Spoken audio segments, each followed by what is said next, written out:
الحمدللہ رب العالمین والعاقبۃ للمتقین والصلاة والسلام علی سید الانبیاء والمرسلین اما بعد فاعوذ باللہ السمیع العلیم من الشیطان اللعین الرجیم بسم اللہ الرحمن الرحیم۔ اللہ تبارک و تعالیٰ کا کروڑہ بار شکر ہے کہ اللہ تبارک و تعالیٰ نے ہمیں قرآن پاک جیسی عظیم نعمت عطا فرمائی۔ اللہ تبارک و تعالیٰ نے ہر چیز کا علاج اس اللہ تبارک و تعالیٰ نے اپنی آخری کتاب میں رکھا ہے۔ آج ہم آپ کے لیے وظیفہ لے کر حاضر ہوئے ہیں کہ دانت یا داڑھ کا درد ہو اور یہ وظیفہ پڑھیں، انشاءاللہ اللہ تبارک و تعالیٰ درد کو دور فرمائے گا۔ یہ بات یاد رہے کہ شفا دینے والی اللہ تبارک و تعالیٰ کی ذات ہے، بندے صرف وسیلہ بنتے ہیں۔ حقیقی شفا دینے والی میرے رب کی ذات ہے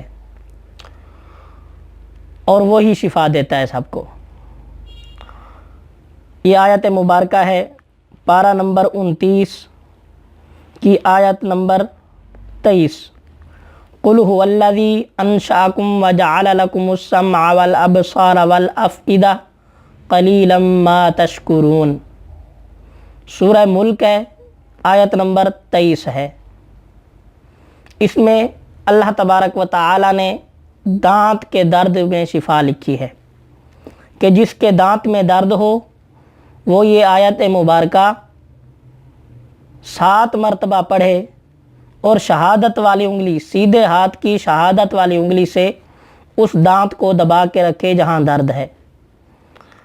پہلے 1 بار پڑھے، پھر 3 بار پڑھے، پھر 5 بار، پھر 7 بار، اور جہاں اسے آرام آ جائے وہاں انگلی ہٹا لے۔